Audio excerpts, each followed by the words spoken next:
नागपुर महानगर पालिका में इस बार कई नए चेहरे नगर सेवक पद की जिम्मेदारी संभालेंगे। कम उम्र में ही नागरिक और अपनी शहर की समस्याओं को लेकर ये जनप्रतिनिधि अधिक संजीदा दिखाई देते हैं। लगभग सभी पार्टियों ने युवाओं को मौका दिया। इनके पास समय के साथ बदलती समस्याओं पर उनके निराकरण को लेकर सोच है। अभिजीत झा, निधि तेलगोटे और दुर्गेश्वरी कोसेकर नागपुर महानगर पालिका के नवनिर्वाचित नगर सेवक हैं।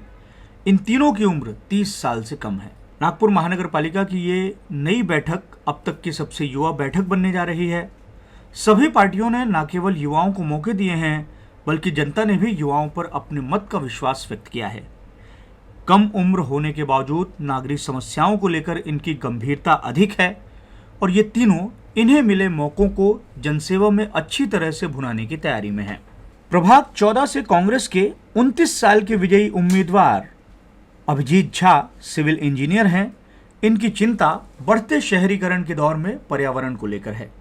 अभिजीत के मुताबिक वो अपने कार्यकाल में पूरा प्रयास करेंगे कि सहयोगी भूमिका के साथ पर्यावरण संरक्षण की दिशा में काम कर सके। आभार व्यक्त करता हूं कि उन्होंने अपना विश्वास जताया और मुझे आशीर्वाद देकर विजय बनाया। युवा होने के नाते मैं सिविल इंजीनियर हूं और मेरे प्रभाग 14 में जितने भी विषय समस्याएं हैं उसका पूरा अध्ययन करूंगा।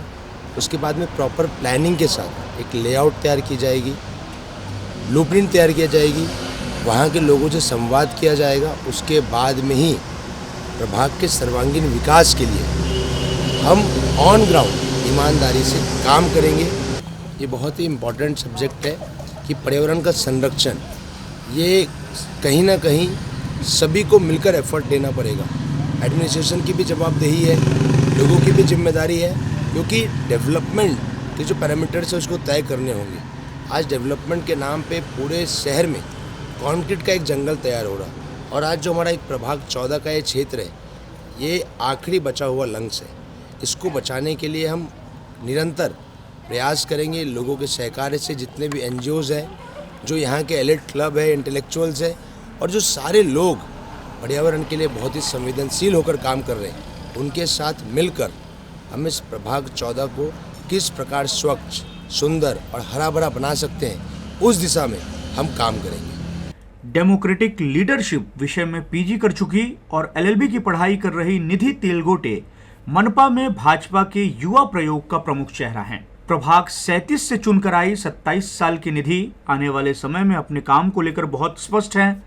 उनके मुताबिक आने वाले समय में शहरीकरण की आने वाली चुनौतियों को देखते हुए हमें आज से ही तैयार रहना पड़ेगा।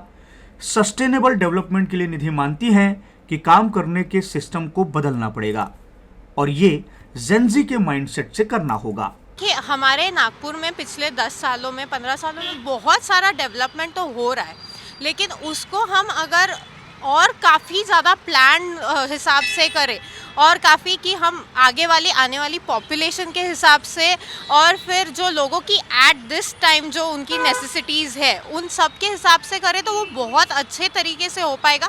और जेन ज़ी को हम देखा जाए, जेन ज़ी अगर देखते हैं तो उनका माइंडसेट हमें देखना इस टाइम पे बहुत ज़रूरी है, क्योंकि आने वाला फ्यूचर उन्हीं का है। तो जेन ज़ीज़ का रिप्रेजेंटेशन हो या फिर उनका माइंडसेट जानना, ये बहुत ज़रूरी होगा NMC में काम करते टाइम। प्रभाग 24 से शिवसेना की सीट पर जीत कर आई 24 साल की दुर्गेश्वरी कोसेकर ने अपने प्रभाग में सहयोगी उम्मीदवारों से अधिक मत हासिल किया है। इसी बात से साफ है कि प्रभाग की जनता ने उन पर कितना भरोसा व्यक्त किया है। दुर्गेश्वरी सीवर लाइन और वेस्ट वाटर के मैनेजमेंट के काम को लेकर अधिक चिंतित दिखाई देती हैं। सबसे पहले तो जो हमारे एरिया में वेस्ट वाटर का बहुत ही प्रॉब्लम है, वेस्ट वाटर कनेक्शन का, तो हम लोग उस पर काम करेंगे। हम चाहते हैं कि हमने पुणे और इंदौर में जो सेक्शन गाड़ी देखी है, हमारे नागपुर प्रभाग क्रमांक 24 में हम वो लाए और फिर उसके लिए काम करें। एक टाटा एस की साइज़ की गाड़ियाँ आराम से छोटे गलियों में, छोटे रोड्स पे जहाँ भी वो आराम से जा सकती है और जो भी गटर लाइन्स की प्रॉब्लम है वो सॉल्व कर सकती है, जो वेस्ट रहता है उसे आराम से कैप्चर कर सकती है। तो हम इस पर काम करेंगे। आने वाले 5 साल नागपुर महानगर पालिका की राजनीति में युवा चेहरे अहम भूमिका में रहेंगे। इनके पास न केवल राजनीति के बल्कि समस्याओं को सुलझाने के लिए भी नई तरह की सोच दिखाई देती है। 15वीं नागपुर महानगर पालिका की बैठक नई इमारत में होगी। इस नई इमारत में कई नए चेहरे होंगे। ये नए चेहरे अपने नए आइडियाज़ के साथ जनता के बीच से चुनकर आए हैं। इनके पास शहरीकरण से जुड़ी हुई नई समस्याओं को लेकर नए तरह के आइडियाज़ हैं। ये नए आइडियाज़ किस तरीके से आने वाले समय में शहरीकरण की नई समस्याओं को सुलझाने के लिए कारगर साबित होते हैं, इस पर सबकी निगाहें होंगी। पुराने शहर की नई तरह की समस्याओं को सुलझाने वाले इन नए जनप्रतिनिधियों पर पुराने शहर के अनुभवियों की भी नजरें रहेंगी। वीडियो जर्नलिस्ट वेंकटेश नायडू के साथ दिव्येश द्विवेदी, यूएसएन न्यूज़, नागपुर।